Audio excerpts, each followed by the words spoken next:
హిందువులు భగవద్గీత, క్రైస్తవులు బైబిల్, ముస్లింలు ఖురాన్, వీటన్నిటికన్నా పవిత్రమైన గ్రంథం భారత రాజ్యాంగం.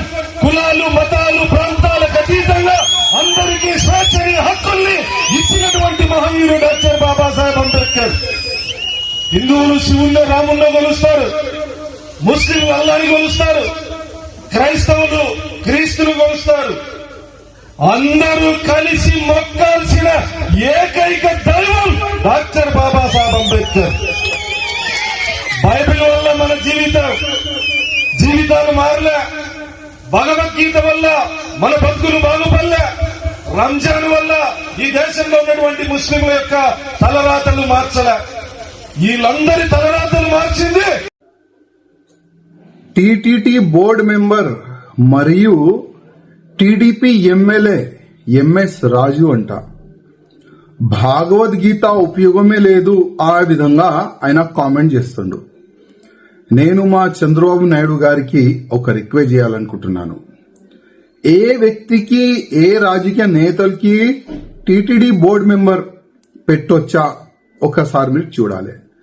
అదేవిధంగా టీటీడీ బోర్డు మెంబర్ పెట్టే ముందు ఆ వ్యక్తిలో ధర్మం పట్ల అభిమానం ఉందా లేదా, మర్యాద ఉందా లేదా, హిందూ ధర్మం పట్ల ఆ వ్యక్తికి నాలెడ్జ్ ఉందా లేదా ఒక్కసారి చూసిన తర్వాతనే టీటీడీ బోర్డు మెంబర్ ఇవ్వాలని మా నాయుడు గారికి నా ఒక నివేదిక.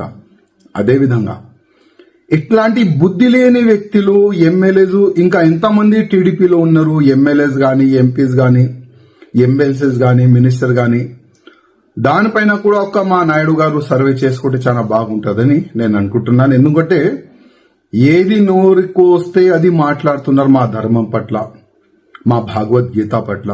అది చాలా తప్పు. ఈ ఎమ్మెల్యే పైన మీరు చర్యలు తీసుకోవాలి, ఈయనకి సస్పెండ్ చేయాలని మా నాయుడు గారికి నేను రిక్వెస్ట్ చేస్తున్నాను. మళ్ళొక్కసారి భగవద్గీత పైన గాని, హిందూ ధర్మం పైన గాని ఎవరు కూడా కామెంట్ చేయకుండా ఈ ఎంఎస్ రాజు పైన మీరు చర్యలు తీసుకుంటే చాలా బాగుంటుందని నేను అనుకుంటున్నాను.